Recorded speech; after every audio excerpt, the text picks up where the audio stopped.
Go inside the Crimson Tide. Tider Insider TV with Rodney Orr and Gary Harris. And good evening. Welcome into Tider Insider TV, presented by Buffalo Rock. Alongside TiderInsider.com founder Rodney Orr, I'm John Huddleston, sitting in tonight for Gary Harris. Coming up on the program this evening, spring is here for the Tide football team. Bobby Bowden on Nick Saban and the face of Alabama basketball. But first, on the court news. But before that, do I get to pop the top like Gary does every week? Go for it. Hey, you do a better job than he does. It's all on the wrist, right? That's right. There you go. All right, on to the Alabama basketball team. They're going into the SEC tournament on a sour note. The Tide lost to Ole Miss on Saturday, 60-51. Bama would still have been the 5th seed in the conference tournament, even if they had won in Oxford, because they would have finished in a 4-way tie for second and would have been last in the tie-breaking procedure. The Tide has South Carolina in the opening round. If they win, they'll have to face Florida and then likely Kentucky. Difficult road for the Tide, Rodney, as they go in there. Alabama senior JaMychal Green said afterwards that it was just makes the road tougher, but a little tougher, and hopefully Alabama will bounce back. Don't want to go into the tournament, though, on a loss like they did, though. No, but again, I think, you know, right now this is a team that's overcome a lot of adversity, John, throughout this season, and, you know, they've come a long way. They've matured a lot. They're a young team. They've shown some growth, and, you know, I think that they're ready for what they face down the road heading into the tournament, and I think they're in a great position. They are, and it is a 2:30 tip-off on Thursday. Here's what Anthony Grant had to say today about his team as they head towards New Orleans. You know, like I said, I think it's the postseason now. So we've moved forward, and you know, we're preparing for, you know, an opportunity to play in the SEC tournament. I think our guys are excited about it. We know it's going to be very challenging. But it's the postseason, you know, and I think every team across the country at this time of year, you know, has to be excited to play, you know, in these tournaments. The good news for Alabama is that it looks like they're in the NCAA tournament and that they're just playing for a seed. Bama's RPI did drop a little after losing to Ole Miss. They're now 32nd, but their strength of schedule holding strong at 20th, and they also have 2 quality wins, only 1 bad loss. The question, though, Rodney, like we said, looks like Alabama's in the tournament, but you never know for sure. Looks like right now, though, they're just playing for seeding in this. Yeah, you know, I think so, John. As I mentioned earlier, I think they've done their work, and they're look like almost a shoo-in to be in the tournament. And I think, you know, when you look at the obstacles this team has overcome, I mean, Anthony Grant has done a tremendous job holding this team together down the stretch and getting them in position to a strong position to be in the tournament. And how much credit does he deserve in this? Because, I mean, you think about it, a few weeks ago when you've got 4 players suspended for Alabama, you pretty much said at that point, mail it in, they're not going to get into the tournament. Now they're on the verge of getting into the tournament in his 3rd year, and I think you've got to give him a lot of credit. Progress has been made under Anthony Grant right now. I mean, John, sometimes you have to make a decision, and the only decision you can make is the right decision. And I mean, he made the right decision. He did what he had to do. Right. So in that case, you know, it worked out well for him. And thus far, I think it's obviously built some chemistry on the team. And I think it's, you know, given the team some direction. And it's allowed some other players who had not had opportunities to play to develop some. And I think, you know, all of those things have been positive things and positive energy for this team. All right. It is a 2:30 tip-off against South Carolina on Thursday. And after that, Selection Sunday on Sunday as Alabama progresses through the SEC tournament. Meanwhile, to football now, and Nick Saban received the Bobby Bowden Collegiate Coach of the Year award, the 2nd time Saban has gotten the honor. Bobby Bowden had some interesting comments when talking about the possibility of Alabama having the same success under Saban that Florida State had under him. Quote, "I think Alabama has a tougher time. You've got too many good teams. I don't know how you keep winning in that league. It only takes one slip up and you're out. Is Alabama capable of doing that? Yeah, but everybody else is better too. But if they did it, it wouldn't surprise me." What do you make of Bobby Bowden's comments right there talking about Alabama playing in the SEC? Well, I think what he's saying basically is he had a free run in the ACC for many years. I mean, I don't know how many years it went when they didn't lose a game. They went 30 or 40, maybe more. I don't know how many ACC games they won in a row. It's much more competitive in this league. I mean, Let's look back to '09 when Alabama wins the national championship and Auburn goes 8-5. Who would have ever thought that Auburn would have come back the next year and won a national championship in 2010? Nobody, right, to be honest with you. Money was on Alabama going into the Absolutely. And, but at the same time, Alabama has the head coach. They have the coaching staff. They have all the pieces of the puzzle in place. Let's be honest. Alabama is the team that everybody in the SEC is chasing. There's no doubt about that. LSU's certainly right there, have an outstanding program, but Alabama is the team in the SEC. And if you're the team in the SEC, you're going to have an opportunity to play for national championships on a regular basis. That being said, isn't it, though, almost, I'm not going to say impossible, but it's getting more difficult as the seasons progress because of parity, because of guys leaving early for the NFL and whatnot, to repeat as back-to-back national champions? Oh, it's always tough to repeat, John. And again, Alabama hasn't repeated. In terms of, recently, Nick Saban's won 2 of the last 3, or Alabama's won 2 of the last 3. But yeah, it's very difficult. You're not going to see very many teams repeat. But what you want to do is you want to keep yourself in position, as Florida State did through many years. To have opportunities to play for national championships and see where the chips fall. Be in position at the end of the season. You never know what can happen. All right. Still to come tonight on Titv, spring practice starts Friday for the Tide. What are some of the areas of concern for Alabama? Also, we'll update you on the other sports going on around the Capstone. Plus, still to come tonight, you've seen him on TV at Alabama basketball games, or at least you've seen his face. We'll introduce you to the man behind the face. Also, Tider Insider TV wants to hear from you tonight. You can ring us at 348-WVUA, 348-9882, or drop us a line at TITV at WVUATV.com. Stick around. You're watching the show that takes you inside the Crimson Tide, Tider Insider TV. We'll be right back. Welcome back to Tider Insider TV. Now to other sports making news at the Capstone this week. The Alabama Crimson Tide baseball team wraps up a road trip to Montgomery tonight. The Tide faces Auburn in the Capital City Classic. First pitch is scheduled for about 15 minutes from now. Highlights for you tonight on WVUA News at 10. Meanwhile, we are beginning to sound like a broken record when it comes to the Alabama softball team, but that's a good thing because they are still perfect. They swept through the Easton Alabama Invite, improving their record to 17-0. Bama begins SEC play when they travel to Kentucky this weekend. Tomorrow, the host Sanford. WVUA will show that game on a tape-delayed basis. That comes your way Thursday night at 7 o'clock. And the Alabama gymnastics team lost their first meet of the season this past Saturday night at Oklahoma. Bama was edged out by the Sooners 197.3 to 197.150. Coach Sarah Patterson was quoted afterwards as saying, quote, "It's certainly all about winning, but sometimes when something like this happens to your team and you're a little disappointed, I don't think that hurts us in the long run." The good news, though, the Tide went through the SEC regular season undefeated for the first time since 1991, and they still have plenty to go in 2012. Well, up next on the program, you've seen him on basketball game broadcast, and his face literally has gained him national recognition. That story is coming up next. Also, give us a ring here at the show, 348-WVUA, 348-9882, or email us at TITV at WVUATV.com. Phone calls are coming up right after this. Stick around. We'll be back in just a moment.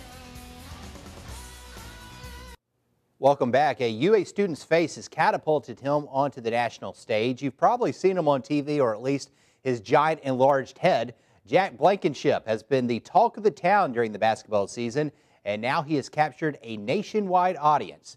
WVUA's Leah Knight has our story. What started out as a middle school joke has now turned into a phenomenon around the country. Everyone from the Today Show to Jimmy Fallon and celebrities at the New York Knicks game are doing it. The creator of the face is Jack Blankenship, and he calls Tuscaloosa home. Never expected this to get really big. I figured, if I had my face at the games, my friends would take a little laugh at it and then it'd be over with. But it's kind of blown up. Like this picture. During football season, Jackson was on the Jumbotron doing the face, and I was sitting across, and I called my mom, and I was like, "Mom, he's doing the face again."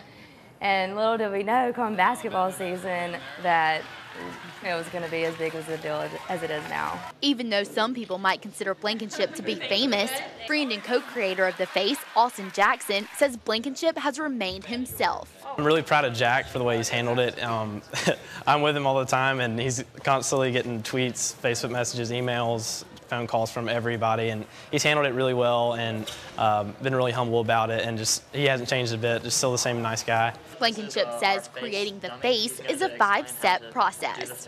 First, you flare your nostrils, then you frown. After that, you raise your eyebrows. Next, you make your eyes really big. And to conclude, you inhale to multiply each little effect. And for fans of the face, don't worry. They're not going anywhere. You can expect them to be popping up all over the place. Reporting in Tuscaloosa, Leah Knight, WVUA News. Good try, Leah. Yeah, good try right there. What do you think about that, huh? Pretty creative, right? This guy gets national recognition. Yeah. Isn't that unbelievable? Well, you know, everybody wants a story these days. They should catch Gary Harris doing something like that. I mean, that could catch some attention. I wonder if Gary could do that. Oh, he absolutely can. Yeah, we'll see. All right, on to football now. And we mentioned earlier that Saban winning the Bobby Bowden College Coach of the Year award. Saban also talked a little football at the event, and spring football practice begins on Friday for Alabama. Saban says his team has some rebuilding to do, and that while his team lost a lot of good players on both sides of the ball, he's been pleased with the way his team has worked this offseason. Saban also made some announcements today. Eddie Lacy and Ari Kwanjo will miss spring practice. Both of those guys are recovering from surgery. Michael Bowman, Ronald Carswell, and Deron Carter all remain suspended.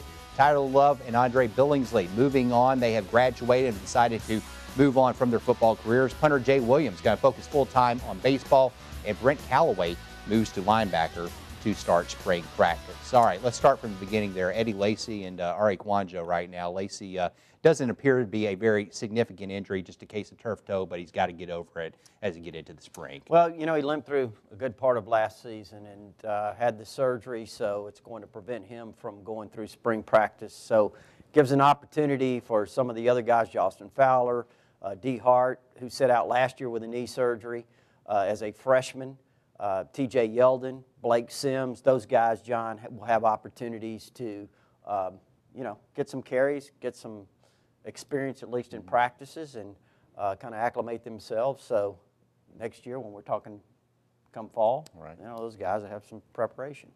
Deron Carter, we've had a lot of calls into the show about him. Any update on him? Obviously suspended, but I mean, at any point, will he make it back to the field? Make it to the field, actually, for Alabama? We'll see. Yeah. I know that, you know, Nick Saban says that everything's subject to change, but that at this time those 3 players remain suspended, won't participate in, you know, this spring. So that's pretty much where that stands. And Brent Callaway moving to linebacker. What do you make of that move? Well, again, you know, this is typical of what Nick Saban's done since he's been here.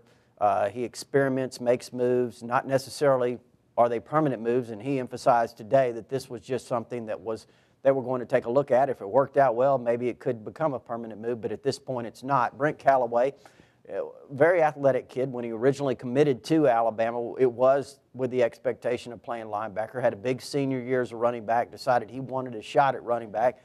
So Alabama kind of worked him at that position last fall, but now's an opportunity, John, where, you know, see what he can do at linebacker. We'll talk about individuals here. Let's talk about the big picture. Positions that Alabama's in really good shape for going into the spring, some positions they need to build depth at. Well, I think you have to build depth just about everywhere. You look at the offensive line, and, you know, they're going to be a little bit shy, I think, because of, you know, we'll see what Cyrus Kwanjo, he was not listed as a guy that would not participate. He's coming off a knee surgery, but he's a guy with tremendous potential at the left tackle spot.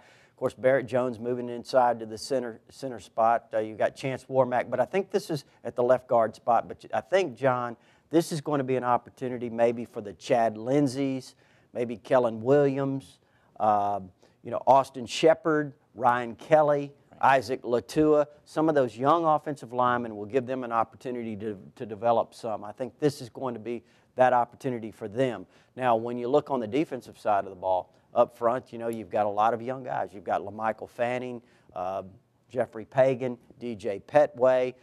You're probably going to see Jesse Williams working at the nose a little bit more this spring. Brandon Ivory's another guy at the nose. Alphonse Taylor's an early enrollee, early signee who came in and is now going to go through spring practice. So he's a guy at the nose tackle position. So you've got a lot of young guys, and of course at the linebacker position, C.J. Mosley is coming off that dislocated hip, and he's been cleared to go 100%. So that's big. You know, in the secondary, I think it's going to be real interesting to watch the junior college corners, Deion Ballou and Travell Dixon, and see how quickly they can become acclimated to the system and do, you know, prepare to play next year. One thing is certain, they're all going to get their shot because Nick Saban is going to play the best guy out there on the field at a certain position. Doesn't matter if they're a freshman or a senior out there. The best guy's going to see the playing field. Oh, no question about that, and he's shown that. And John, the way he is recruited, he's created an atmosphere of competition that is second to none. So again, you know, you better be ready and you better be buckled up, ready to go, or you know, you're not going to hold on to your spot. Practice starts Friday, and we will hear from the coach at that time. All right, let's move along and grab some phone calls now. And first up tonight is our old buddy BT from Tuscaloosa. Bill, how are you tonight, man? I'm fine, Johnny. Rodney, how about y'all? Doing well, buddy. Rodney, you doing okay? I'm doing well, BT.